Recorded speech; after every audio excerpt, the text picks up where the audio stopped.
starting. It's not ready yet. Let me know.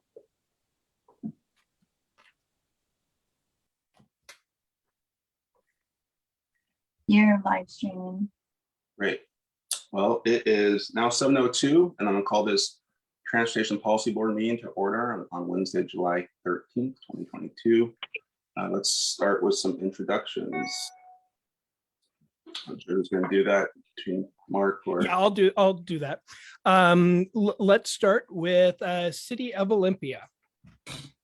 Good morning, everybody. Danny Madrone with the Olympia City Council. And Lacey. Andy Ryder, Mayor of Lacey, and your chair. Our emeritus representative.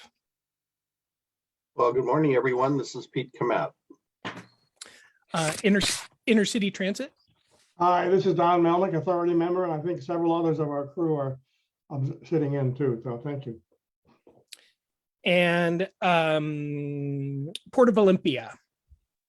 Amy Evans, Port of Olympia. Good morning. Good morning. We have our WashDOT rep. Good morning, Guy Sonoy from Olympic Region. Our business representative. I know I saw Renee on here. Oh, we have Renee Radcliffe Sinclair. Good.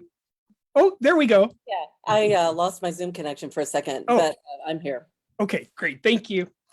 Do we have Thurston County in yet? Okay. And I believe that is all the members that I see. Have I missed any Transportation Policy Board members? Yes.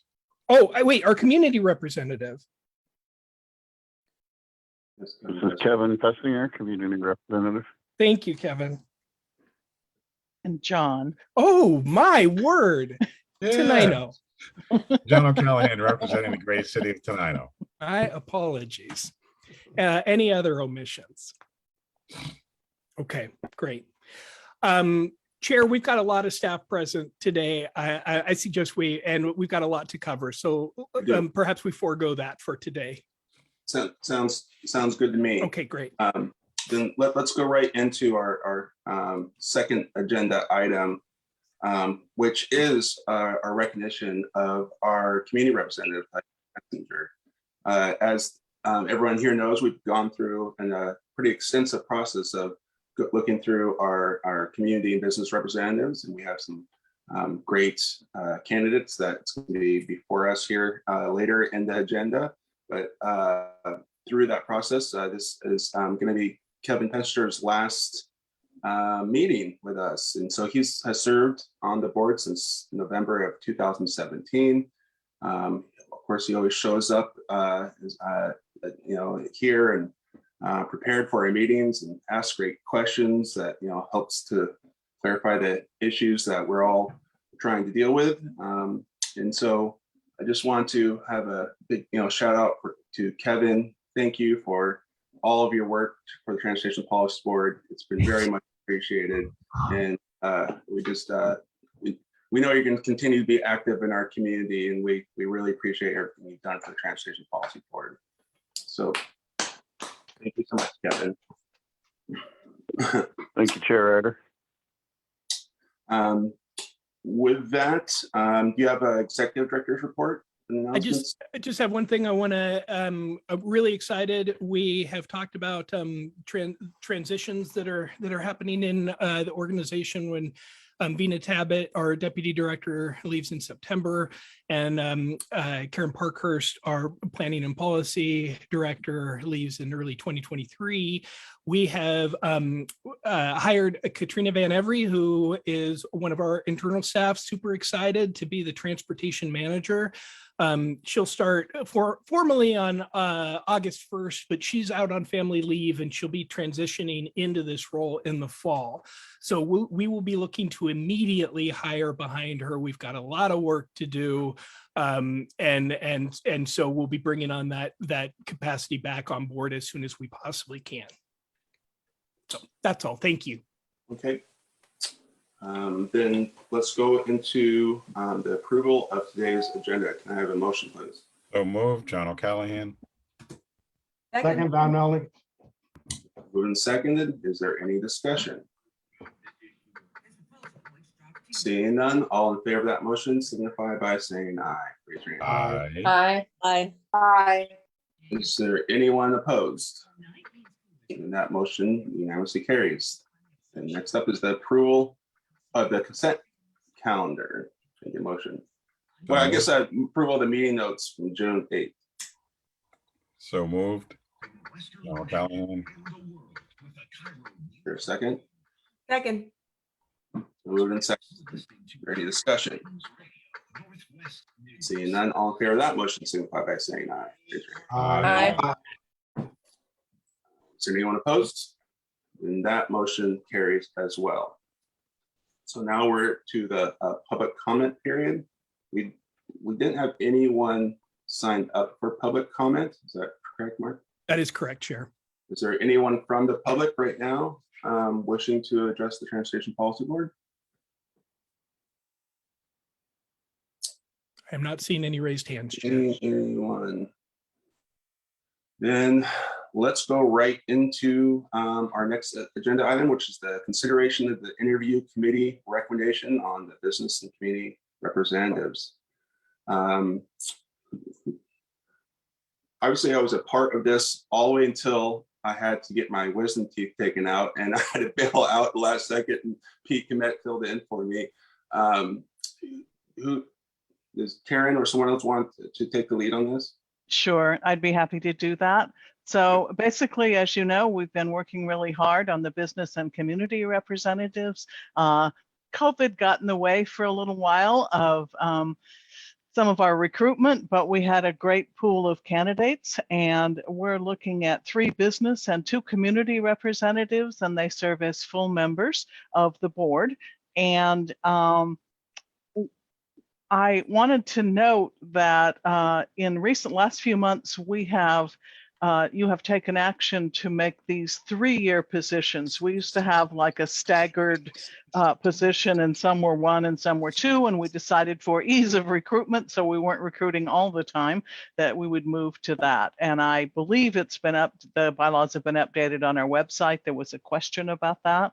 And so the interview committee, as Mayor Ryder mentioned, included our chair, representative, who was Pete, our first vice chair, Danny Madrone, our second vice chair, Renee Radcliffe Sinclair. And we had a good group of candidates, and 4 business representatives and 16 community representatives applied. And the group went through all of those wonderful applications and narrowed it down to 3 business representative interviews and 6 community representative interviews. And they unanimously reached a decision to bring a recommendation forward to you, which would be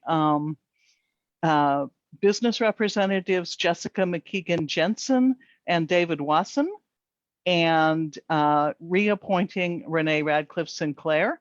And then for community representatives, Michelle Murray and Travis Millar. And I think a number of our candidates are actually on the meeting today. I see Michelle, and I see Jessica and Travis. I don't see David Wasson, but that's not a problem. So if you guys want to wave, you can just say, hi, I'm here. And now we're going to vote for you, you know. So basically, I'm going to turn this over to Andy, and the action that we're looking at is to appoint the candidates that were to approve the recommendation of the interview committee and appoint these candidates as business and community reps. They would take office officially in our September meeting, as we don't have an August meeting. Oh, well, since the candidates are here, can they just introduce themselves real quick and just tell us real quick about you, each one of them? Let's start with Jessica. You unmute yourself, introduce yourself. Mute, mute. There we go. There we go. Hi, folks. I'm Jessica Jensen. I own Cap City Law here in Olympia. And let's see, I've been in the business community for, about 20 years. Worked for the Department of Transportation for a few years. Former contracts administrator for the Department of Social and Health Services. I've been a lawyer, a paralegal for over 40 years. So, and in our community for about 25 or 6 years, I think. I currently serve on the Thurston EDC board, and I am current chair of the West Olympia, president of the West Olympia Business Association. So I know some of you from my travels, past chair of the Thurston Chamber of Commerce. So I've been engaged in the business community for a long time and founding member of Thurston Climate Action Team. I'm an EV driver of 11 years and passionate about transitioning to EVs. So I hope to bring a voice for the business community and access for this group to the business community to the extent that it's needed or desired. Thank you. Great, thank you. Michelle, want to introduce yourself? Hi, I'm Michelle Murray, future community representative, hopefully. And I'm an Army veteran. I've lived in Washington since 1991, Thurston County since 2006. And I'm a spoken word poet and a writer. And I'm really looking forward to bringing a voice into the Transportation Policy Board that represents those with limitations and disabilities. Thank you. Thank you. Travis? Good morning. I'm Travis. I've been in Olympia 15 years now. I work for Twin Star Credit Union. I've been there 13 years, and I've been employee transportation coordinator at Twin Star for about 10 of those. Before we went remote, I was the guy at Twin Star, the crazy guy who rode his bike to work all year long, and have been really plugged into the Olympia, Thurston County bicycle commuting community, which I think is great. I've got way too many bikes, but I'm also a gearhead. I'm really into cars, really into transportation. Grew up with a dad who's a traffic engineer, so I'm a little crazy like that. But really excited to be here. Thank you for having me. Great, thank you. So I would move that we approve the interview committee's appointments for the 3-year term beginning September 14th, 2022. And we appoint Jessica McKeegan Jensen, David Wasson, and reappoint Renee Radcliffe Sinclair. And for business representatives and for community representatives, we appoint Michelle Murray and Travis Marr. Is there a second? I'll second that. This is Pete. It's been moved and seconded. Is there any discussion? Danny? I just wanted to thank the folks that we selected, but also all the folks that we interviewed and applied. There was strong interest in joining us at 7 a.m. Once a month to figure out our transportation solutions for the region. So Jessica, Travis, and Michelle, welcome. David, you're not here, welcome. But also a big thank you to everyone who applied. I was really blown away by the quality of candidates. And it was not an easy decision to narrow it down. I mean, I would have preferred that we just, accepted, expanded the role of business and community reps. But thank you all. And after this vote, I will say, welcome aboard. Carolina? Yeah, the motion was made before I could ask a question, but I just wanted to ask about kind of what the process was, for the interviews. And I see that there were 16 representative applicants, and I'm sure they were all fantastic and great. Very excited with the candidates that are here today, but just kind of overview, I guess, the process for everyone else who wasn't a part of the interview. Karen, you want sort of? Sure. So we did substantial outreach to potential candidates in the community. We, for the business representatives, we reached out through the chambers, through the Economic Development Council, took recommendations from other people. might have cold called some folks and said, hey, wouldn't you like to be part of this? So really a pretty thorough reach out into the community. And then for the community reps, I think of most interest is we were able to follow up with people who had taken our transportation priorities survey. Remember, we had about 2,000 people that responded to that. We went out to our mailing lists and distribution lists for our climate project, for Martin Way, for all of those. So we really had a group of people as we were reaching out who had said, hey, get in touch with me again if you want to talk about the transportation. And so we used those lists. We also had Facebook posts, had it posted on our website, the usual ways.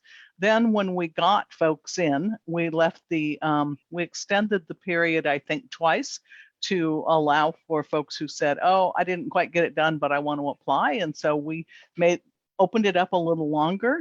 And then we provided all of those applications, which were sort of mini resumes, to Mayor Ryder, to Danny Majone, and to Renee. And they went through all of them. And we looked at what,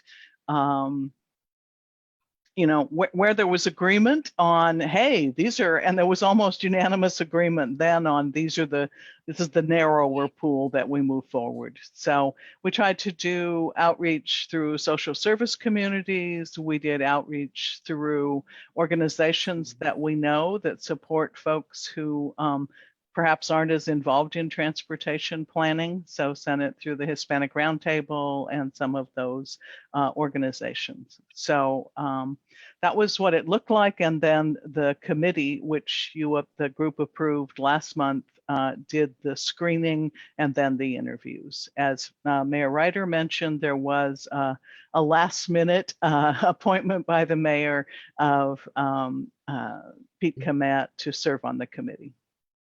And I think Renee has her hand up.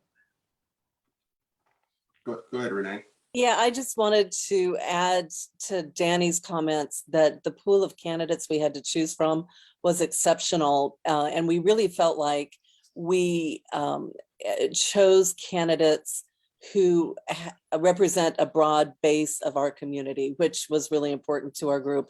But because we had such a strong pool, we're looking at ways that we can keep those folks engaged through other projects that we're working on throughout the year. And we've got a lot of interesting things coming up. So we're looking for opportunities to keep those folks engaged because they care about what's happening in our community and we need to keep them involved. Carolina, did that answer all of your questions? Yeah. Okay. I'll jump in there and just add that when selecting like who would serve on here, we did look to see who would bring diversity in terms of users of the transportation system. And as Michelle mentioned, that she can help bring a perspective of people who don't drive and have mobility challenges with using the transportation system, and also that of a veteran. And Travis, as he said, he's one of those year-round bike commuters, which I used to be way back in the day. But as the community reps, they both bring a perspective that we really don't have on here and haven't had for a while. So I just wanted to identify that. Thank you. So we do have a motion and a second. We've had some discussion. Is there any further discussion? Call for the question. All in favor of that motion signify by saying aye. Aye. Aye. Is there anyone opposed? Seeing none, that motion unanimously carries. And welcome to the Transportation Policy Board, new business and community representative. And we look forward to, if you want to stay on and see how this meeting goes, you're more than welcome to it. And we'll see you next month as a voting member. September. Oh, September. You're right. We take August off. So you get another month off. Okay. Thank you. We'll try to keep on track. I know I didn't have that much long to do that, but now we'll go into the call for project process and discussion. I will turn this over to Mark and Great, thank you. All right, so everybody, thank you. This is a really important discussion we're all about to have. We've been working on this call for projects process for the last couple of years. We've got most areas of agreement. We've got a few outstanding issues, and that's what we need to work through today. They're really questions of policy. And that's why we're bringing them to the Transportation Policy Board, and we're going to spend some time a little differently than we normally do in terms of this morning. We're going to start by, I'm going to go through an overview of the process and the policy questions that remain. Then we'll break into 3 small groups. Those are going to be facilitated by Paul Brewster, Vina Tabbitt, and Karen Parkhurst. And in those small groups, we're going to start by making sure that we answer any remaining questions that people have about the content. It's really important today that we all have a solid understanding of what's being proposed, what those remaining issues are, so that we can get recommendations on those. When we break out, it will only be for the TPB members to actively participate in the group discussions. We've got a ton of the Technical Advisory Committee representatives here. They are free to go into the breakout rooms and help answer any questions that TPB members might have, but we really want to leave the discussion to TPB members. In those small groups, we're going to be looking to there'll be 4 to 5 people. The idea is to really provide a solid opportunity for everybody to be able to ask questions, provide their input. We will be taking straw polls in those small groups to get an idea of where we're at in terms of agreement. And then we're going to reconvene as the full TPB, hand the reins back over to the chair to take action on recommendation to council on the call for projects process. Today we are focusing on the call for projects. There's been discussion in recent meetings about grant opportunities and staff support or consultant support for that. We are tabling that. That is not part of today's discussion. This is only about the call for projects, the funds that we receive regularly and program out through TPB and council to projects. That's what we're focused on today. And just a reminder that this is a new process. It's not going to be perfect the first time. And we're going to continue after we're done, we're going to evaluate what worked, what didn't work as well, and propose changes so that we have a process that really gets the transportation priorities funded in alignment with the policy goals of TPB and of council. Okay. So now getting into the actual process, the purpose, why are we updating our call for projects process? And the reason we're trying to provide a more direct tie to our performance goals and targets through using criteria. We're providing a competitive process with clear and transparent project eligibility and evaluation criteria. This is important for state and federal expectations around how we program out these funds. And then to continue to position the region to meet obligation targets and be eligible for redistributed funding. And I realize that last bullet is a little wonky, but incredibly important. And the reason for being is we've talked about redistributed funds, sanctions, and other ways we can get more funds. We've talked about those a number of times in TPB. And in 2020, Washington State Department of Transportation started making it available to metropolitan planning organizations like us, those that could have hit their obligation target by a certain date and have identified projects that can accept more funding. We are eligible to receive more funding, and we have. Just since 2020, our region has got $4.5 million extra dollars because we hit our obligation targets regularly and because our TAC members and others do an excellent job of making sure we have lined up projects that could accept more funds. And $4.5 million, that's basically what we get in a given year to program out of these surface transportation block grant funds. And so this has been huge to get this money, and it doesn't count against our future monies that we get. This is truly in addition to, and it's because we hit our obligation targets.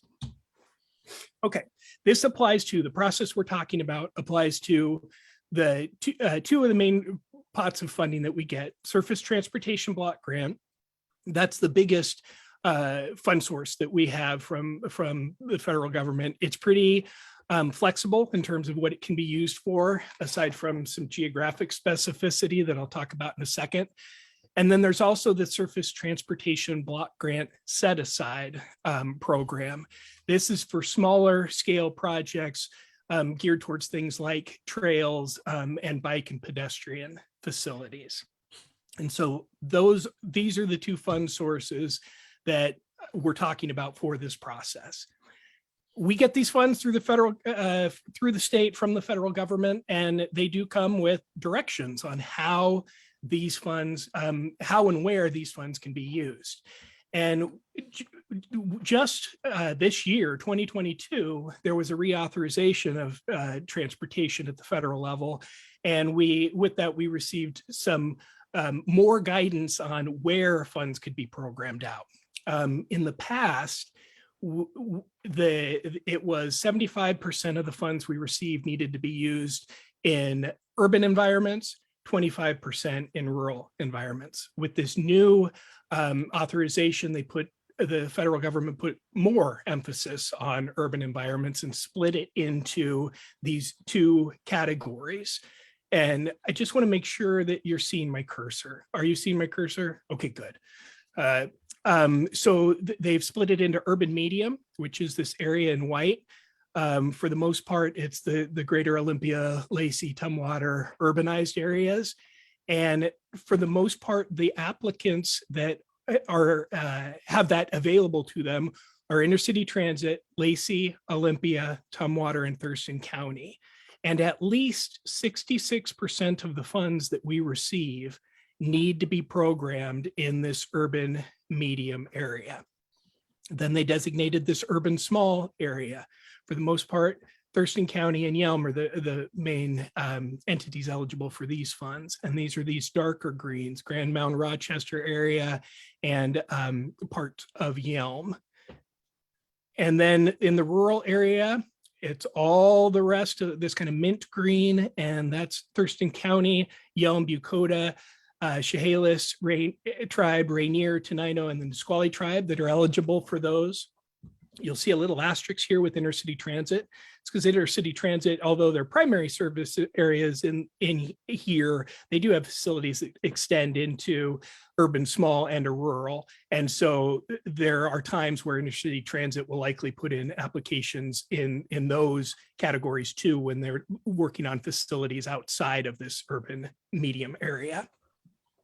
And then there's also the Bucota, the Chehalis tribe, Rainier, Tenino, and Nisqually. Those are the entities that have been eligible for our rural community support program. So again, the breakdown on this, 66% needs to go to the urban medium, at least 8% needs to go to this urban small, at least 9% needs to go to this mint green rural, and then we have 17% of the funding that can be used in any of these areas. And so those are requirements we don't have discretion over. We receive this from the federal government and from the state. And really in terms of when we get our award, it will tell us how much for urban medium, how much for urban small, how much for rural, and we need to hit those values. Okay, now for the proposed process, basically 3 tiers. We've got project priorities, planning, safety, efficiency, maintenance, resiliency, active transportation.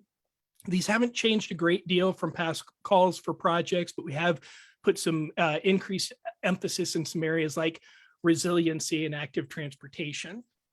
Then there's the regional priorities. These are really what serve as the criteria: efficient use of federal funds, urban corridors and centers, reducing greenhouse gas emissions, and social and geographic equity. And then this last tier are any set-asides that policy board and council want to see. This time around, we've talked about the Rural Community Support Program as the only set-aside. And then funding caps. And the funding caps are really for two reasons: that make sure we hit that obligation authority, and the geographic equity, which was a value we heard from TPB and council early on in this process. So areas of agreement, project priorities. This is an area where it's largely how we've worked in past calls for projects. There has not been disagreement around these project priorities. When we've also then taken those project priorities and developed tables of the kinds of projects that we're looking for under these project priorities. And this too is going to be a living document. This is not exhaustive at this point. There are going to be projects that our members propose that don't fit neatly into this table. We'll work through TAC, we'll work through TPB, we'll work through council on as those issues come up, as those projects come up, in terms of where they fit in these eligibility tables. And this has not been an area of disagreement. Okay, on the actual criteria, the efficient use of federal funding is an area of agreement, and the greenhouse gas reduction has been an area that we've of agreement. We still have some work to do on the urban corridors and centers and the geographic portion of equity. And that is really what we're going to be focusing the rest of this discussion on, those areas where we need to make some policy decisions. So sustainable Thurston urban centers and corridors. What is the purpose of this criteria? And the purpose of it is in that urban medium area, in the most urban area, we are looking to, it's using the sustainable Thurston target, where we were looking to have 70% of new development within a 20-minute walk of services. And when we did sustainable Thurston, then each of the cities took those sustainable Thurston goals and targets and put them into the comprehensive plans. And that's what you're seeing here is in Lacey, Olympia, and Tumwater's comprehensive plans. They have designated these urban corridors and neighborhood centers. And so the original staff proposal was to help us further focus on projects in that urban medium area using proximity to those neighborhood centers, those places where we've already said we want to see denser pedestrian, bicycle, transit-oriented types of development. These are those areas to focus on. And the way that plays out from a scoring perspective is if we had a project proposed here and it wasn't one of those eligible project types in the tables that I showed, and it's not located near an urban corridor or a center, it would get -1 point. We're encouraging those kind of eligible project types in those areas. Then there's another one, and this is the one that we're really going to talk about a bit more, where it isn't on a corridor or within half mile of a urban center or a neighborhood center rather, but it improves transportation access to goods and services. And under the original proposal, that would receive 0 points.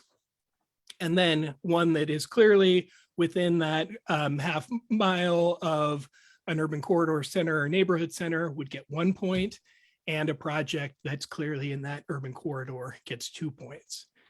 And the policy issue then is there's one camp that would like to see the criteria stick to what has been formally designated through comp plans in terms of neighborhood centers and corridors. And then there's others that have noted that our designation of urban corridors and centers may be incomplete, and therefore that strict adherence on the map could overlook important projects. And here, when we met with the TAC, this was an area of great discussion, because when we looked at projects, it was clear that we could see how a project that wasn't in one of these areas could meet that intent of sustainable Thurston. So what you're looking at here, and I know it's hard to see, but this area between these two neighborhood centers, Marvin Road runs through here, and the county is considering a project where they would put in a roundabout, improve crosswalks, pedestrian facilities, and bike facilities between two, and the connection between two neighborhood centers. And the question was, really, should an applicant have the ability to talk about how this project with those kinds of purposes for the project on this major corridor between two neighborhood centers, should it be able to be considered to get those sustainable Thurston points? The pros and cons of the different approaches, obviously, if we stick with zoning, it's very transparent. You look at the map, you're either in or you're out of those areas. It directs the investments towards those areas that have already been formally designated through public planning processes, and the scores are readily assigned. The cons of that are what I've already started talking about. We could overlook important areas that are functioning as neighborhood centers, but aren't formally designated as such. And this is especially an issue for Thurston County. On the existing land use, it offers applicants, the pros are, it offers the applicants the ability to look at their project, look at the area, and make the case for how it functionally supports that, that sustainable Thurston urban corridor and centers intention, the spirit of what we're trying to accomplish through that. The downside of that is it's more subjective. It will be based on narrative that we'd work with TAC, TPP, and council to decide on the points for those projects.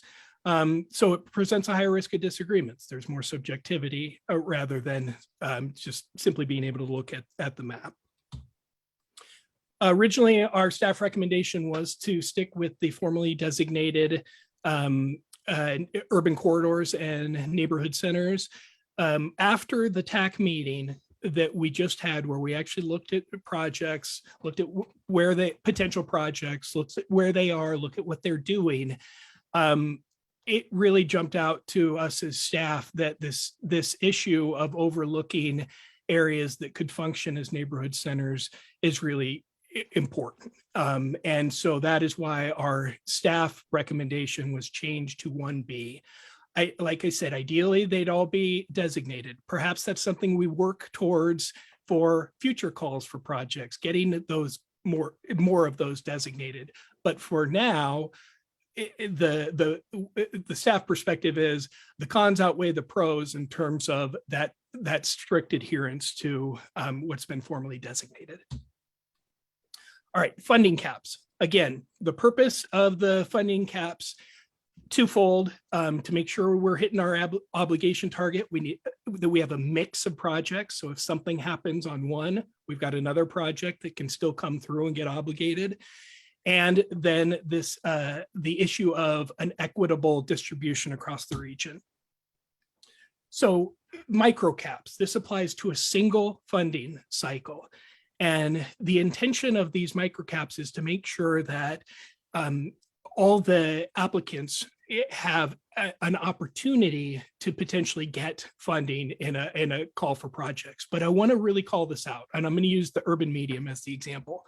So that limit of no more than 3 million per applicant combined. What we normally get in a call for projects, if every applicant hit this limit, then for urban medium, we've got 5, traditional applicants, but only 3 of them would be able to be funded. And so this is not a make sure everyone gets funding proposal. This is, let's make sure that we are at least providing the opportunity of more applicants being able to compete for these funds. And so that's part of the intent, but the other intent is having a suite of projects so that we hit our obligation target. Again, we're constantly and we're constantly moving things around and such because these projects are complicated and can be difficult to get through, and something can come up to stall it. And it's important that we have other projects to be able to move in, so we make sure we hit those targets and are eligible for those additional funds. Also, I'll note on this that the proposal is to encourage collaboration. And so if those traditional applicants, let's use urban medium as the example. So the three cities, the three big cities, Intercity Transit and Thurston County are eligible. If they team up together on some projects, up to 3 of those applications do not count towards this limit in a single call for projects. So it's possible that an entity could get 3 million for their own projects and have some additional funds that they got through teaming with another member on a joint project.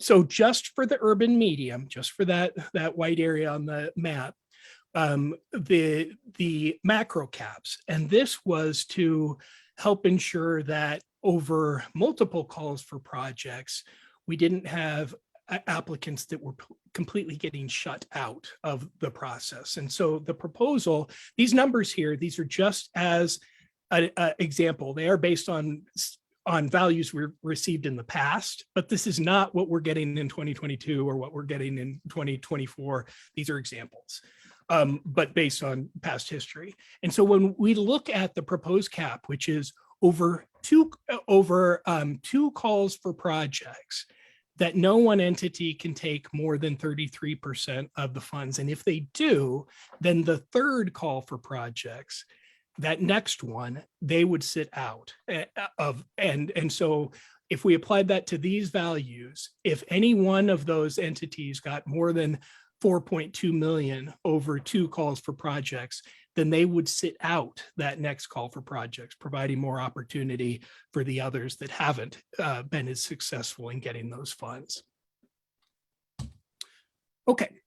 The pros and cons of this. The higher than the proposed caps or no caps, that would allow us to have larger projects funded.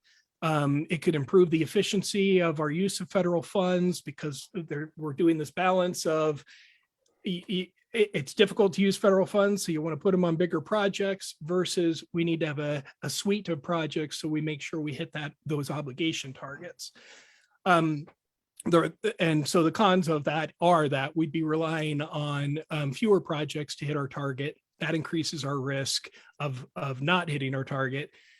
At best, that means we wouldn't be eligible for those redistributed funds. At worst, if the state doesn't hit its target in that year, we would actually be sanctioned in the next year, the amount that we didn't obligate. And so really important that we hit those obligation targets. So then the proposed micro and macro caps, it supports the idea of geographic equity that we heard from TPB and council through this process. It helps to maintain that mix of projects so we hit our obligation target, making us eligible for those redistributed funds. And the cons of that is some of members' projects, highest priority projects might be too big to fit within those caps. They'd have to look at another fund source for that or combining fund sources. Having more projects can be a more inefficient use of federal funds. And having to sit out that third call for projects if you have hit that 33% cap could be a hard pill to swallow for those entities that have been really successful in getting funds in the previous 2 calls for projects. Okay, so the staff recommendation on this one is that for this 2022 that these are based on what we've proposed are based on past values, based on how many potential applicants we have in each of these pools. So they're informed by the reality of what we're dealing with. And so the staff recommendation is that we stick with these for this time around.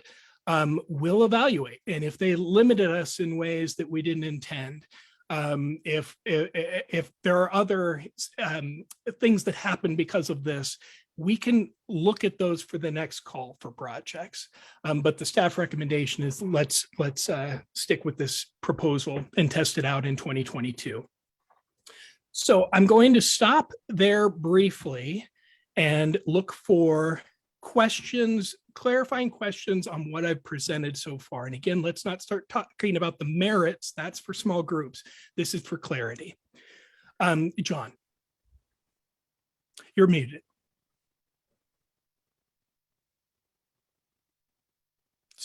Still muted, John. Okay, one of the things that you were saying earlier on, as you were describing all this stuff, reminded me of the first and second year that I was on Transportation Policy Board. Some of you may remember the Sandman tugboat. Okay, well, the Sandman tugboat, whoever put that proposal together did a really good job at wording. And by the description of what it was, what they qualified for, or eventually, really wasn't part of what we were looking at of doing. But because of the way that they worded it, the Sandman tugboat got a boatload of money, not trying to be funny, and they got that tugboat all fixed up using transportation money from us. I think we need to be, especially because most of this stuff is all up in your area, we need to be real careful when those calls for projects come back around again. We haven't seen one like that since, but the way that you described it, it may actually open it up for that type of look again.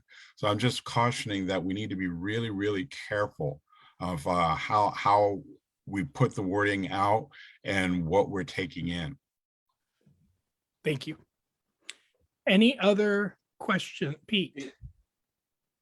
You had used that term rural community support program. I'm not sure everyone understands what that means. Could you explain that?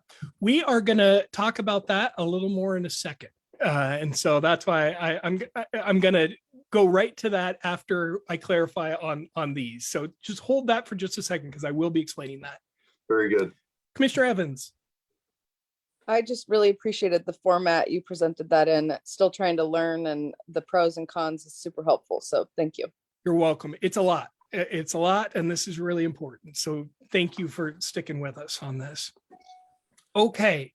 Any other questions? I guess Chair. the only other question we have, or I have in my mind as we're going through, is this: is there any other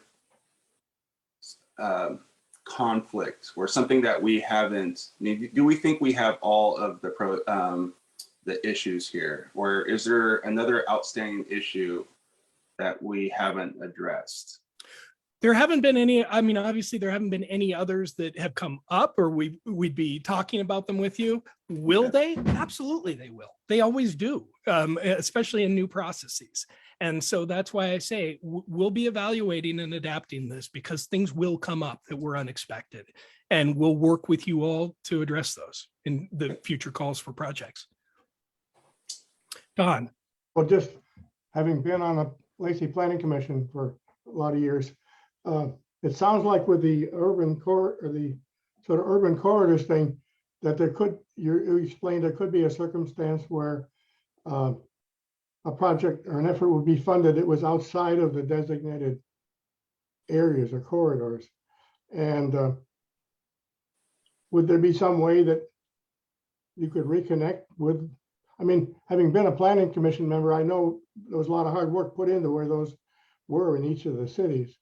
Would there be a way that you could connect with those cities when that was paramount, or an applicant could be obligated to, as part of their application, notify, get the city's concurrence for those kind of changes? Because the politics of it is pretty obvious. Yeah. And that was the question I had. We absolutely will, because to be able to get those points, if it wasn't on the map, the proposal is that an applicant would provide a narrative.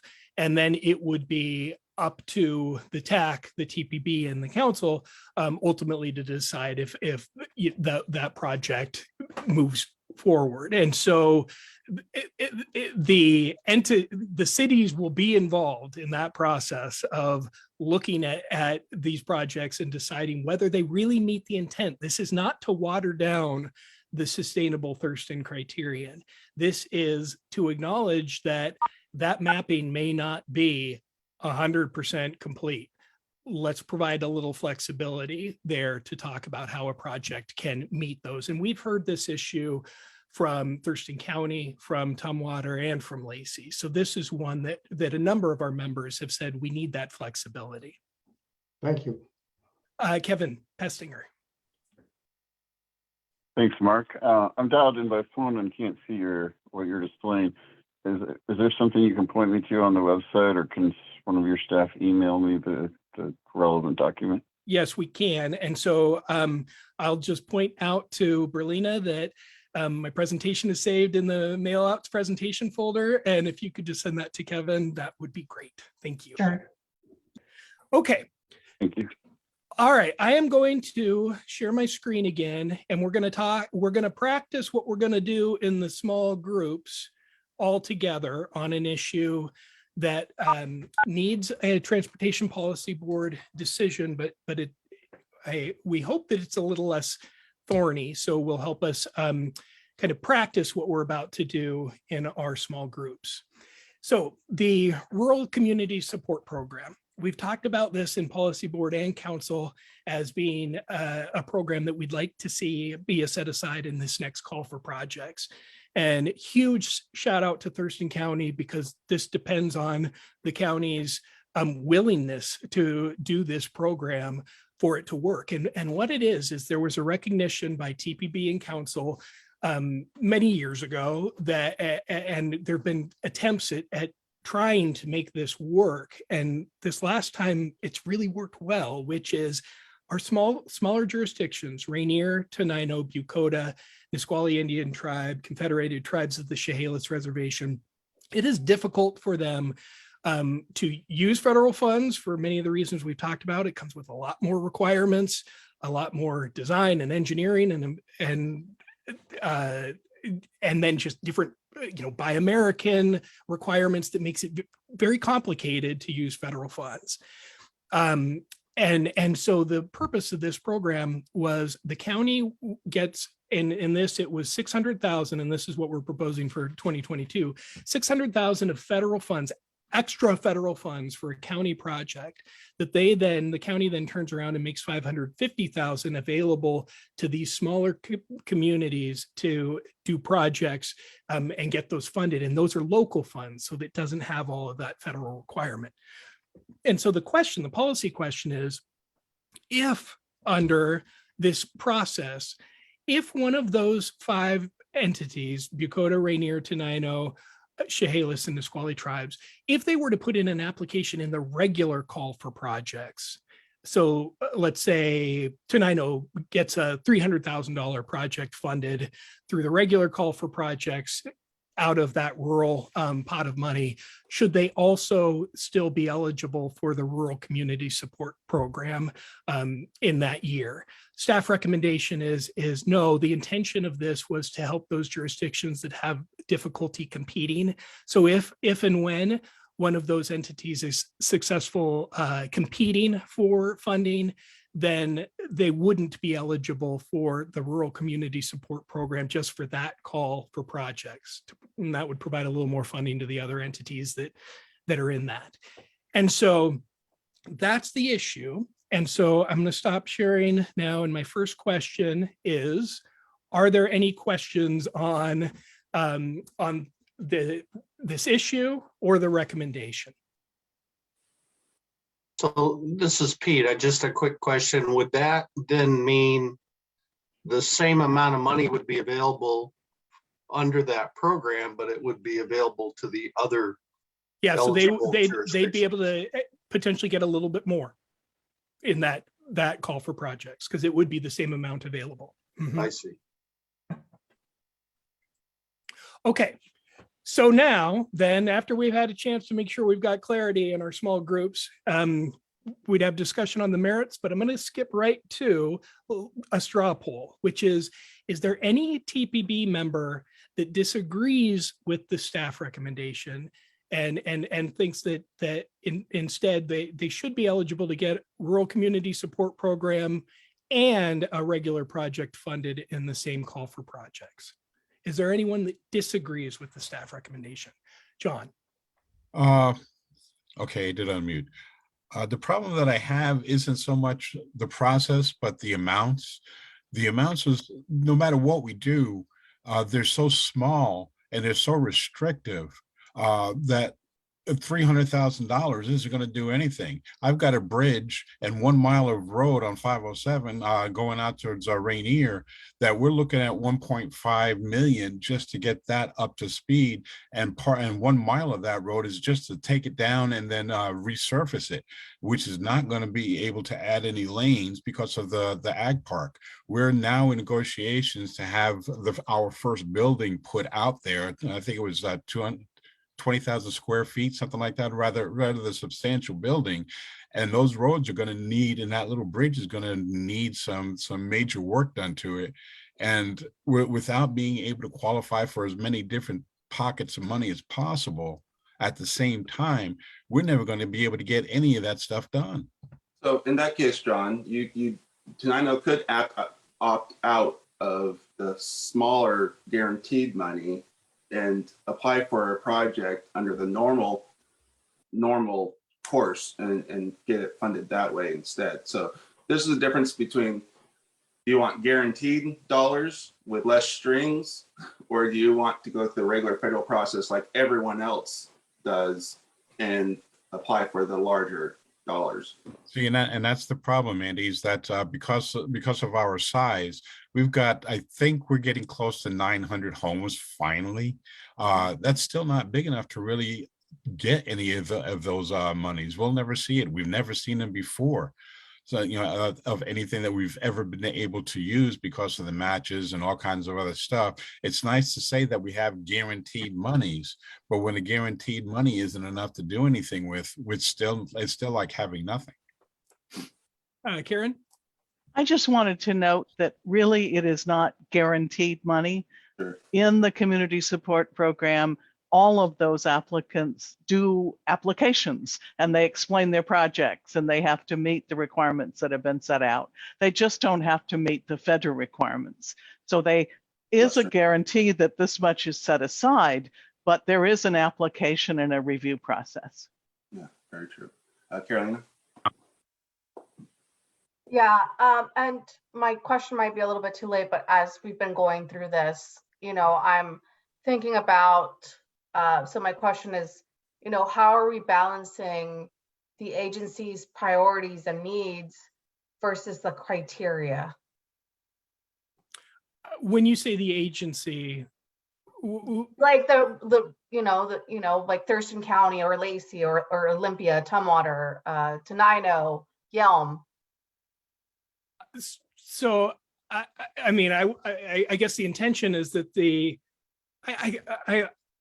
I'm struggling. I'm still struggling a little bit with the question. I'm sorry, Carolina. Yeah, no. So, we all have established needs, right? We all have each jurisdiction has their own priorities. So how is that, being addressed, those priorities that we are submitting, how is that with the criteria that's being proposed right now? Okay, yeah, so these are the regional shared priorities, right? So when I called through that 3-tiered process, the project priorities, then the criteria, those are both intended to support the policy statements that we've made in the past through the Transportation Policy Board and through the council. And so these are the regional priorities for our transportation system.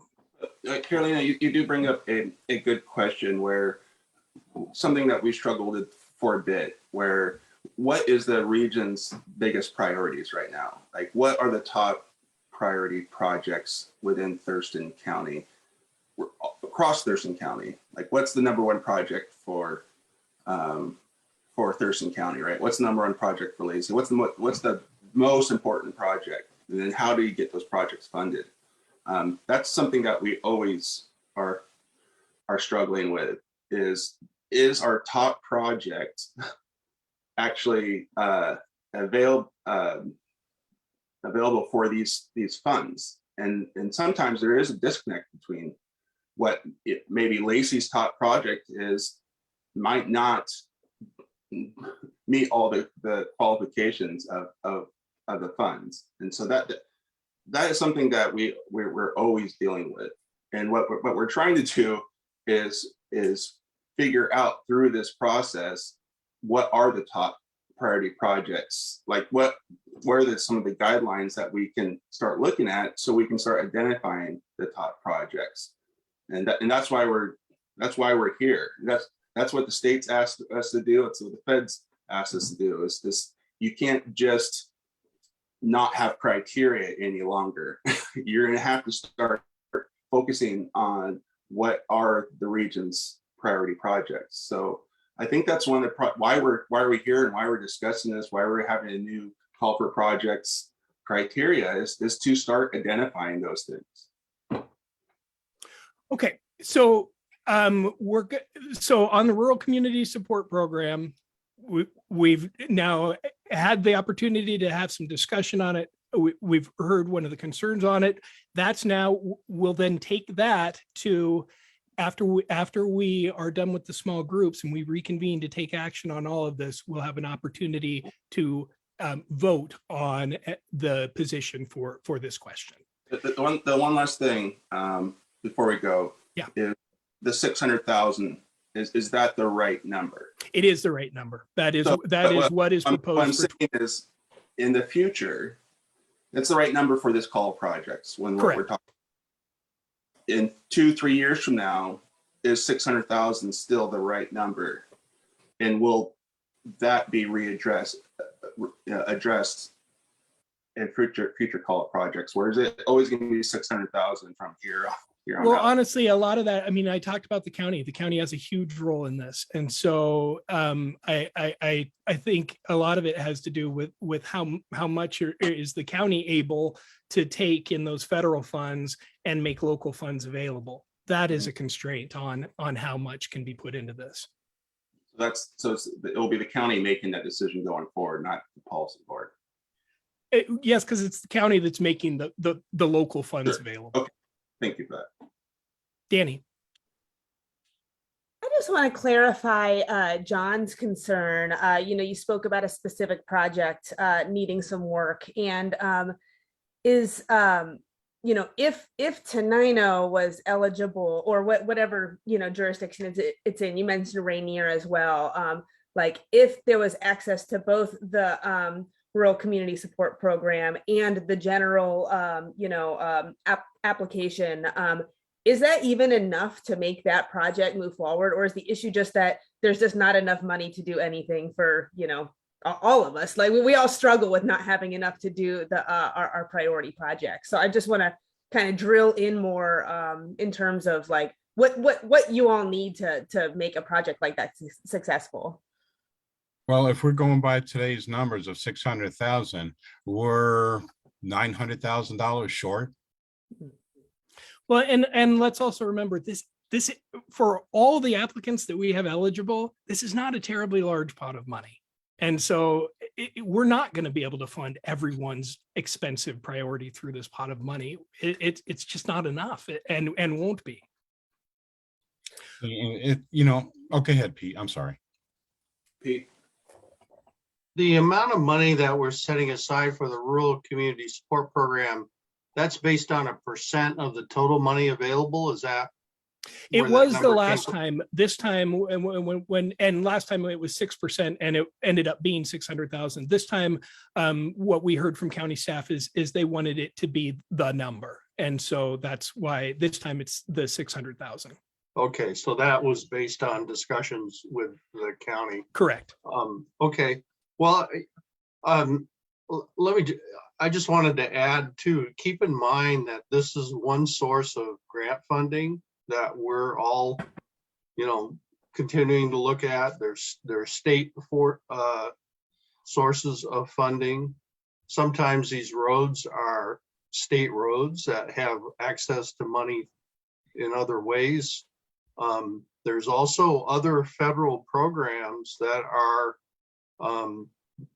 periodically rolled out that are not part of this allocation money that everyone can still apply for. Bridge monies is one example of that, for example. So there are other ways to cobble together grants and local funds to get projects done. Sometimes it takes multiple sources of funding to do that. So I just wanted to make that clear that this is just one piece of the funding picture that we have. Thank you. I'm going to take Brian's question, and then we've got Let's go. thornier Yeah. issues to deal with in our small group, so we need to get to those. And this is Brian, supposed to be the easy question. So, Brian, If this is one that's for small group, then please let me know. Back to what Mr. Callahan was bringing up. My concern is that the funding, the way that it sounds, in reference to that particular project, that's bringing, there's a lot to that picture in the sense that it's not just a road and a bridge being done, but it's also making it so that there's revenue coming in for that community, which is revenue for the county. And yet I don't see anything like that in the description of helping give points to, because the revenue that comes in helps with next year funding budgets to be able to do more improvements, to help out with more projects. And does that make sense?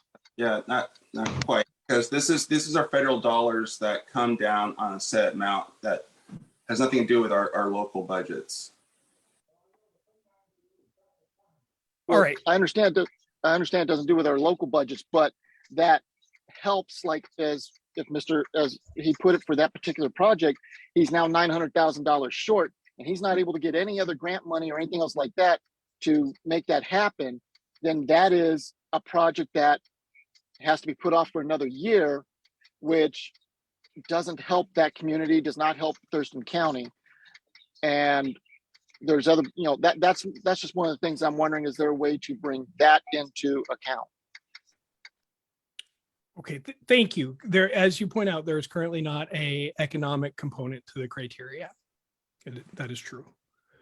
Okay, I am going to share my screen again very quickly to get us into our breakout rooms. So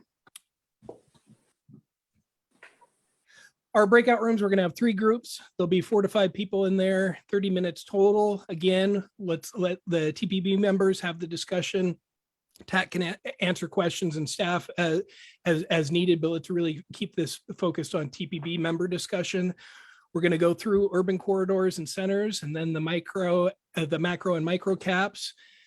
Just like we just did, answer any remaining questions on the policy issues, staff recommendation, or the options. We're going to have group discussion on the merits of each, and then take a straw poll of where people are at in terms of the policy options. We're going to do a straw poll for that last question. We never say again. We're going to do this straw poll for that last question, and I don't think we did. Yeah, we'll just do that as the vote at the end. Okay. Yeah. And then we'll come back. We'll report out on what we heard from the 3 groups, and we'll then hand it back to the chair to take action on the recommendations. And this will go to council in September and October. So I'm going to stop sharing. And at this point, we are going to be put into our small groups facilitated by Karen, Vina, and Paul Brewster. And staff and TPB members will be able to select staff and any other public present can select a breakout room to go into. Okay, so I see that we are setting those up right now, and people are heading off to breakout rooms. Thanks all. Okay, everyone left in this main session. You can choose a session to join. Thank you, Casey.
Hi, Jessica. Can you hear me?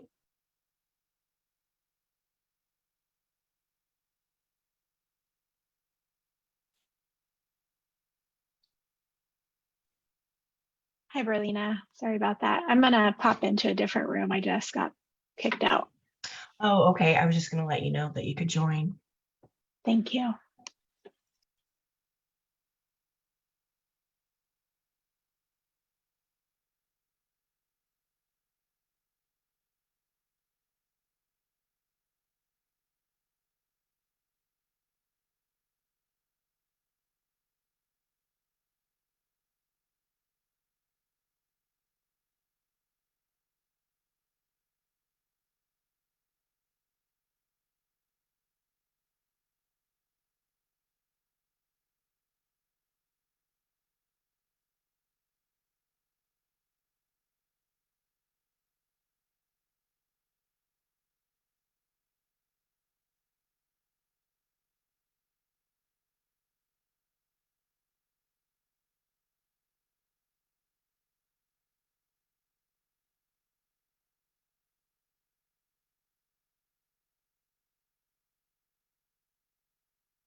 All right, we have folks returning back from their breakout sessions. I think we have all three groups back. I see Paul, I see Vina. And we see you. Good. I guess I don't see Karen yet, so I guess maybe her group's not back yet. There we go.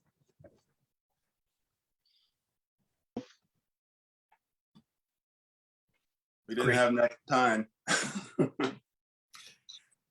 So, thank you, everybody. I was able to pop in. I know some of the different groups got further than others on some of this, and so let's get a report out from our three facilitators on the groups. Let's start with Fina.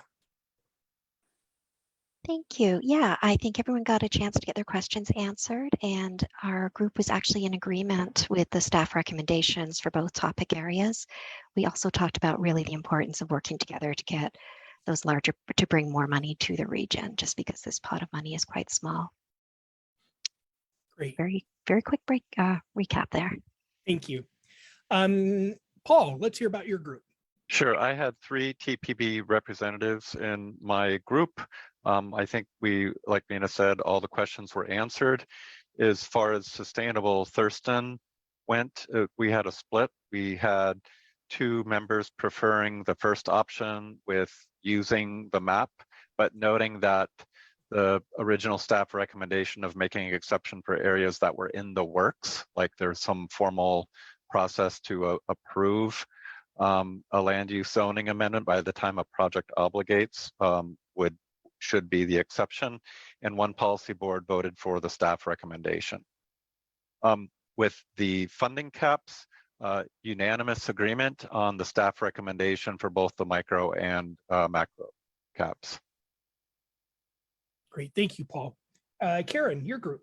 Okay, so we didn't quite get done, and I had some technical problems, so I apologize for that. For the number 1 about Sustainable Thurston, we basically had 3 people voting for the staff recommendation and 1 abstaining, saying they needed to get some more information before they could vote. The macro caps, we had 4 members, so we had two solid for the macro caps. And then we got into the sort of, yes, we should have caps, but we're not quite there. And we had 1 abstaining. So this is a little iffy because we didn't get done. Great. But we had a great conversation. Okay, so to sum up, it sounds like we've got a little bit of differing opinions on caps and a little bit on Sustainable Thurston. It sounds like we've kind of got a majority leaning towards the staff recommendations on both of those pieces. Just 1 second, Carolina, because I'm now going to hand it back over to our chair to start taking us through considering action. And so, Chair, I'll let you call on members at this point. Thank you. And let's see, can I see everyone? I can. Carolina has her hand up, Chair. So Carolina, go. I just need some clarification on the voting, just for our group specifically, Mark. That's why I was raising my hand when I did.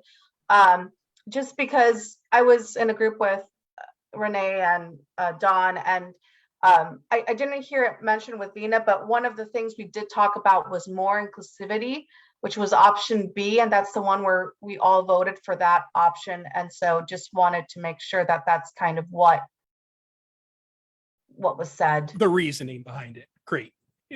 Thank you for that clarification. So now we're going to go through the process of trying to get to some consensus. And I'm going to share my screen, Chair, to help in that, because I've got, and I have motions set up in both directions. So I'm going to share my screen.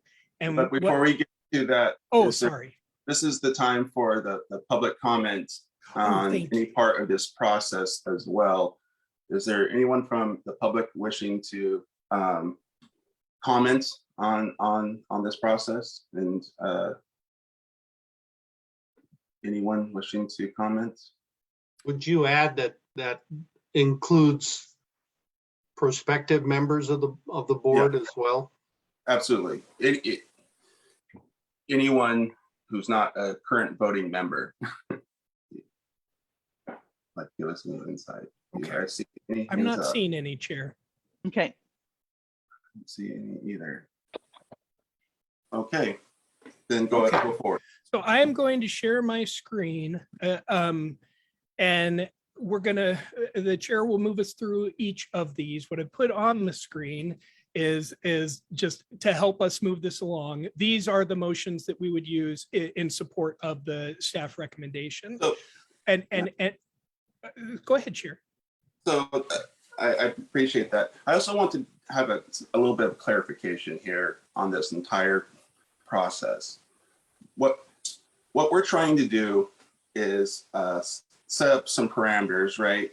And this whole idea of assigning points, and we will choose the project with the highest points.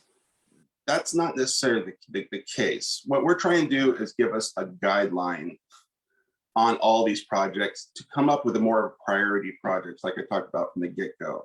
And so this process, this isn't a dead stop, right? Where we're gonna go through this process, we're gonna, get applications, there's gonna be some points assigned to that, which will help us guide us on which projects that looks like they're the priority projects. But could there be an opportunity where a project didn't necessarily score high on from what we've done, but seems to be, there's still a strong case on why it's a priority project for Thurston County? And could that still get funded? Yes, that could still get funded. But what we're trying to do, again, is we've been told the way we used to do it, we can't do it anymore. We can't just go off lane miles like we did and say, okay, this is basically your pot of money, apply for around this hard point. We can't do that anymore. What we need to do is have some sort of process that's justifiable back to the feds and states on how we're spending these dollars. And so this is just a guideline, So, and as we go through this process, there may be things that come up where through this process, a project didn't score very well, but it was obviously a priority project. So guess what? We might have to tweak it a little bit as the following year for the call for projects. So I just want everyone to know that, let's give us a little bit of grace here. We're trying to do the best we can on figuring out how we can qualify what our priority projects are in our region. And it's an ongoing process. It's maybe not be perfect, especially from the get-go. We have some questions here, right, that we still don't have 100% answers on. But let's give us all a little bit of grace and saying we're trying to do what's best for our region. And I think we all try to do that, and we have a great record of doing that at TRPC, the Transportation Policy Board. Don, and then Carolina, and then we'll go on to. Andy, I know you get tired of hearing me talk about facilitated processes, but anyway, I continue to believe that a preamble to all this could be getting the TRPC and TPB and TAC and staff in the room for a day or something to begin to focus on what really is important for the whole region in some sort of facilitated process. And I mentioned this to Venus. He said, Mark, that the staff is sort of beginning to contemplate something like that. So I can only add my encouragement. Well, and I think as we go along, as we're going through this process, we may need to take a step back after the call to project, say, hey, what worked, what didn't work? And let's go from there. So you're right, Don. But we're just trying to we got to start someplace. Carolina? Thank you. Yeah, I guess our mindset has always been, it's better to be more inclusive than exclusive when it comes to thinking about the guidelines of all these projects. I understand that things can always change, but why restrict us right off the gates? I'm using Mark Daly's words right now. when, you know, there are so many opportunities to be able to be more inclusive. And as long as we're following our strategic plan that is laid out for it and our strategic goals, like strategic goal number 1, which is to maintain and preserve current infrastructure. I think that's very important for us to keep in mind moving forward, especially when setting these guidelines. You know, if our strategic goals align with the federal guidelines, even better, especially when we're giving out this funding to all of our partners. Thank you for that. And you know, and this has been brought. Pete's brought this up. This is one piece of the pie, right? There are several other funding strategies out there besides this year, you know, this normal call for projects. Each of the jurisdictions apply for grants through different sources, right? This is just one piece. And so it's an important piece because it's money that comes to the region on a regular basis. It's just one of the pieces. It's not this isn't how we fund all of our transportation systems across Thurston County. It's just one slice of it. Pete, you have your hand up? Yeah, I just wanted to get this moving by making a motion regarding the sustainable Thurston criteria. It seems like there's a lot of consensus around that, and so I would move that. Well, let me look at your recommendation. It's the second bullet. If what you want to move is the staff recommendation, 1B. Yeah, I think that's an appropriate motion. Move that the Transportation Policy Board recommends that applicants can either show how their project is within a corridor or center proximity, or provide a narrative on how existing land uses support the intent of corridors and centers. Is there a second? Second, Amy. And Amy has seconded that. Is there any discussion? Can you stop sharing your screen real quick? Sorry. Is there any discussion? Danny. Yeah, you know, in our group, we talked about how option A also includes projects that have an intent to designate or have done some kind of planning processes that show that the area that they're applying for funding for is actually identified as a neighborhood center or whatever you want to call it. I think that sustainable Thurston goal is incredibly important for us to meet, and we're currently not on track to meeting it. So I'm going to be voting against this myself, knowing that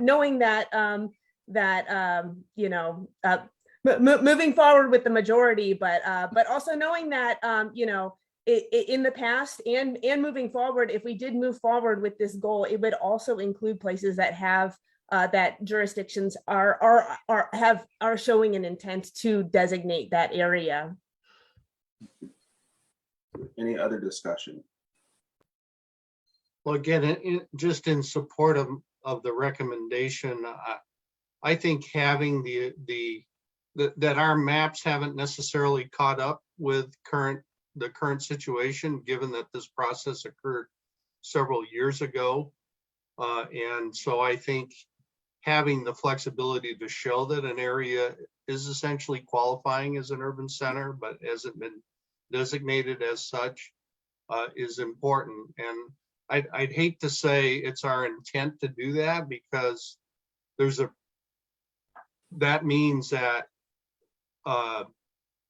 we're sort of presupposing what the outcome of a planning commission and future council discussion might be. And so I think it's probably not appropriate to narrow it that. I think if it meets the criteria or looks like an urban center, then it should qualify for these funds. So is there any other discussion? I just would like to add to that. I think in an ideal circumstance, I agree with you, Danny, right? That I wish we had it on a map that all the urban centers were identified. I just, through this process, I think we've kind of realized that isn't the case. There are some circumstances that we haven't, and so we're not quite there yet. I hope we can get to a point in the future where we can more clearly define where our centers are at. And there still might be some cases, right, where it's not on the map, but it helps support that, as is pointed out. And I don't think we should give them negative points in that circumstance when you're trying to support something that's not on the map, but it's there in real life. So this is just one of those things where I don't think we're quite there yet as a region, and so we need a little more flexibility in the meantime. John, and then I'll need to take this vote. Okay. The important part is the flexibility in both A and B. A is more flexible as far as some of those projects being closer to an urban center and to the main routes, and the other one is flexible, saying, well, this is going to be an urban center. I'm going to go ahead and say yes to the B, simply because it's more North County centric than it is for South County, and that by helping with that flexibility in your neck of the woods, I think it's going to be better for the entire region than just that one little area. Yeah. With that, let's take the vote. And if people can turn on your camera who are voting, I'd really appreciate it, because I want to see your hands up when I take this as well. So all in favor of the motion, please say aye. Can you raise your hand too? Aye. Aye. Aye. Aye. Aye. Someone got that vote there? I'm going to take the other votes. I think that's easier. All those opposed? We got one hand up. Do we have any other hands up? Kevin, is your hand up as a It was no vote? The first one. He was up for the first one. Oh, okay. I'm sorry. Then it looks like that motion then does carry. Then let's go on to. Chair, did anyone abstain from the? Oh, is there any abstentions? Thank you. We got everyone voting there. So the next question has to do with the funding caps. And this one is we'll see where Siri at. Is there a motion? Andy, it's 9, so I have to excuse myself.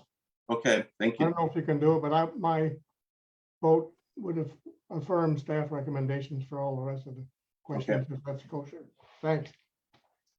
Is there a motion? This one's a little more difficult for me because, as I pointed out, I'm more in favor of the macro funding cap than the micro funding cap. I just believe it may make more sense to do a bigger project over 1 year than not be available the next year than to artificially put a cap on something where you might not be able to get your project. Oops. So I'm not sure how that I would make that motion. So Andy, my I'm understanding is that revising macro a cap motion. would be the 33% over a 2-year funding cycle. Yeah. I certainly could agree with that. Renee, you had your hand up. I'm sorry. I did, but you just said what I wanted to say. Go ahead. So I guess I would say I could agree with that part of it. I'm still not clear on how the micro stuff works. And so in general, I would like to have this money spread around a little bit more, but I am certainly in support of the macro cap. And I guess, again, just to get the discussion going, I would move that we adopt staff recommendation regarding the macro cap portion of this criteria. And so just noting on the screen, I now separated those two so you could take action separately. Yeah, is there a second? Second. It's been moved and seconded. So we are now just looking at the macro cap and not the micro cap. Discussion. I would add clarity that because there are limits on how this money has to be distributed, this cap, which could be substantial, could be as much as $4 million or more. That doesn't necessarily mean that areas outside the northern urban growth area would be able to capture all of those, that 4 million. The other federal cap may limit how much money could be steered towards some of the smaller urban or rural areas, as I understand it. I agree, and I think this doesn't prevent someone obviously going for a smaller than the micro cap. You know, you may have a couple of projects you want to do over a couple of years, where you may have, in some circumstance, you want to apply for a larger amount that then will, take up the money for the 2-year period. So I think this does add a little more flexibility than putting a micro cap on it. And I always think more flexibility makes a lot of sense especially when you're using these federal dollars. And so that's why I've been supportive of it on the macro side and not micro side. John? Problems that I have, again, is because we're down here in South County, is it's not so much a cap on the money, it's how much that we actually going to get. If it's $600,000, it's not a whole lot that we can do, and that's split up among 4 jurisdictions or 3 or 4 jurisdictions. So if we can't come to an agreement to say we've got a project here in Tenino that we can do for $600,000, then we're trying to find all different other avenues, other different pockets of money. And if we can't get the monies all around the same time, that means it's going to hurt the rest of the county because we weren't able to obligate when we needed to obligate. So there's those kind of problems that come up around the whole thing as well. So as far as the caps go for North County, it might be a great thing, but for South County, it's not so much the cap, it's the amount. Mm-hmm. Is there any other discussion? There's a motion and a second to implement the macro cap, having no more than 33% of the total funds available over 2 culvert project cycles. All in favor of that motion signify by saying aye. Aye. Aye. Is there anyone opposed? Okay, seeing none, it looks like that motion has carried. So we have implemented a macro cap. Are we done with caps, or No, Chair, let's take, I'm going to share screen, and even if it's a no vote, here, we still need some direction on the micro caps. So someone could either move this or move that we don't have the micro caps, which. Could you show a slide showing those micro caps, what they are again? I can't. So close your eyes while I scroll so no one gets seasick. There they are. Don't worry, Mark, I'm Navy.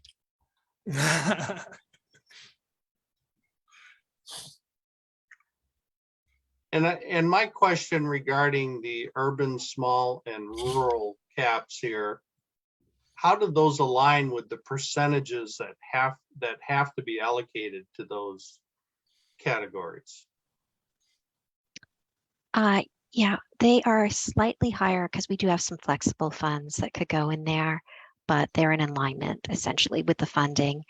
And so they're set up to be in alignment so that that'd be a reasonable amount. Okay. Okay. Whoop, sorry, there we go. So it's So my we're gonna- recommendation that we don't have a micro cap, that we just have a macro cap. So does anyone want to make a motion that we don't implement the staff recommended microcap? Well, that is my recommendation. That we don't implement the micro cap, that we just have the macro cap. I'm not sure if there's a second. Second. It's been moved and seconded. But let's have some discussion here. I mean, this is just my personal feeling on it. You know, there is the thought that we want to spread this money around. I just have a harder time on that, because we're just gonna have to go off the merits of, my opinion, merits of the project. And I'd rather see the merits of a project over a 2-year period than just on a 1-year period. That's why I have a hard time on the micro side of things. But And I'll just say from a staff perspective, we make a recommendation, but we can work within this, because like we said, this is not going to be static. If it ends up creating unintended consequences, we'll look to address those. Well, and I also think that, you know, hey, if someone is applying for these funds and they're taking up more of a share, they better have to have a very good reason for that, you know, because there are going to be quite a few applications that come in, and we're going to have to, you know, and what we've seen in the past is that a lot of that stuff is scalable. And so, you know, will it work if we don't give you 100% of what you're asking? And we've been able to do a pretty good job of that as well. So I just think this gives us a little more flexibility, and I like the flexibility over a 2-year period compared to a 1-year period. Chair, did you want to make that contingent on available funding, though? I mean, if someone Of applied for course. $50 million, that would be a little bit of a waste of their time. Absolutely, yeah. I think that should be inherent in the you know, the funding cycle, right? But I'm more than happy to put that as part of the recommendation based on funding. Go ahead, John. I just wanted to bring up a little bit of history. Throughout the time that I've been here, I've been able to participate and watch, especially North County, which gets the bulk of all of this money to begin with, actually work together to make sure that the projects that are pushed forward are actually going to benefit Thurston County as a whole in one form or another. I just wanted to remind everybody that we've been able to do that for a very long time. And I believe that what we're doing here today will just allow us to continue with that. That's a good point. I mean, our technical advisory committee sees all these projects come in, and they work pretty collaboratively together. And so I still feel like, but that happens behind the scenes before the applications actually come in. And so I still think that we just can't hear, it's like, we can't hear that ahead of time, right? Maybe if the staff continues to work together on trying to figure this out, and then they propose a project, then that's great. You know, I just think this way we can add a little more flexibility to that. You know, I think that's probably the better way to go when you're talking about these hard to spend federal dollars. So, is there any other discussion? Because we've gone over. Just to clarify, so the macro cap applies to the combination of both the surface transportation and the transportation alternative. That is set correct. aside. Okay. Yeah.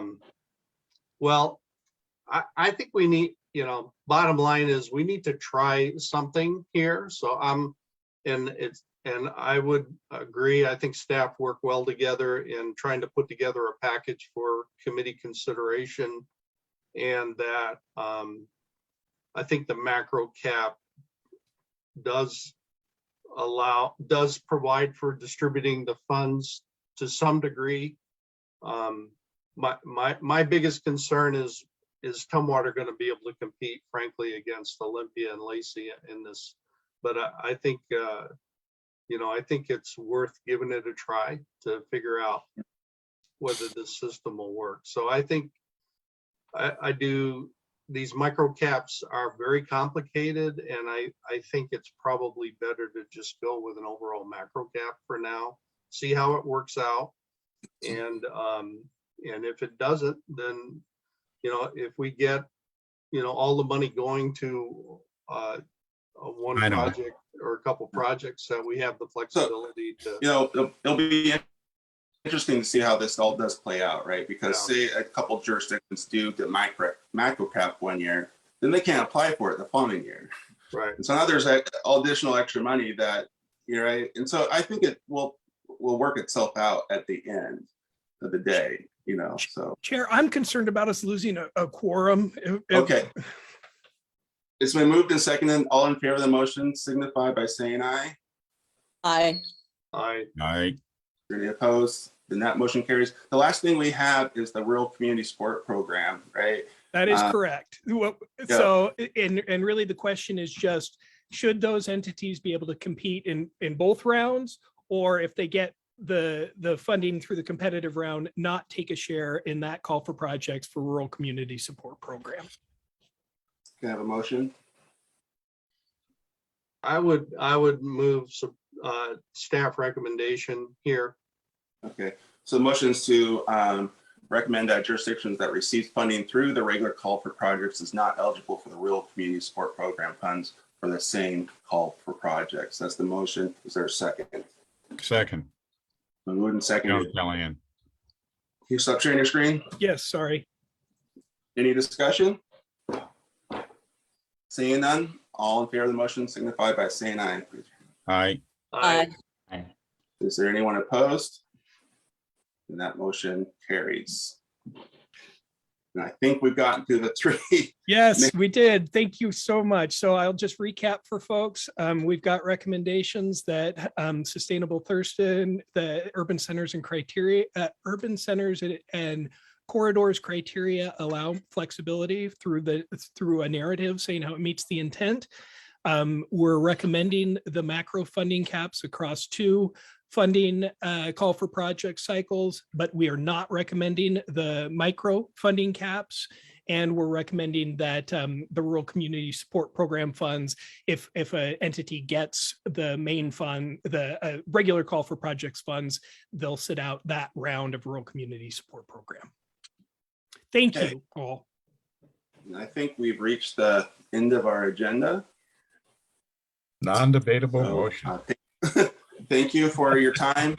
As an objection, I'll call this meeting adjourned. Thank you. We'll see you in, not next month. We'll see you in September. See you then. Thank you, everybody. Thank you. Thanks. Bye. Aye.